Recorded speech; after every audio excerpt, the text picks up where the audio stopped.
ازيك يا محمود؟ ازيك يا تهاني؟ عامله ايه؟ بصراحه كنت خايف لا تركبي دماغك وما ترضيش تيجي تقابليني. انا ما كنتش عايزه اجي الصراحه، بس يعني بعد ما سمعت صوتك في التليفون حسيت ان عندك كلام عايز تقوله لي. اسمعي يا بنت الناس، انا بصراحه من يوم ما عرفتك ومن يوم ما دخلت حياتي وانا ما شفتش منك الا كل خير. لولا يعني عملتك الاخرانيه دي هي اللي خلتني اشيل منك، بس ده ما يمنعش ان انا افضل برضه سندك في الدنيا. بجد يا محمود؟ والله العظيم كنت حاسه ان انت هتسامحني. انا والله العظيم قلت انت عمرك ما هتقسى عليا ولا تيجي عليا اكتر من كده.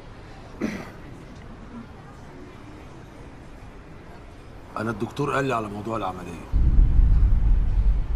وانا زي ما قلت لك سندك وظهرك في الدنيا دي، فيعني مش عايزك تشيلي هم اي حاجه. مصاريف انا هتكفل بكل حاجه، تعملي العمليه وتقومي بالسلامه، شوف لك ست طيبه تقعد معاكي وترعاكي لغايه ما تبقي فل الفل.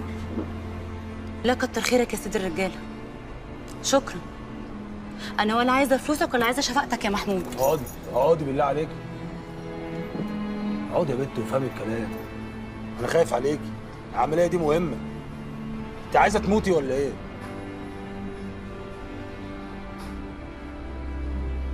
ما هو الدنيا ملهاش عزة وانت مش فيها يا محمود، وانا مش هعمل عمليات وانت اصلا مالكش حكم عليا. طب لو على حكمي عليكي بقى هطلع بيكي على المأذون دلوقتي وبيوريني بقى هتعملي ايه. هات يا عم الحساب عشان نلحق المأذون قبل ما يقفل. ها،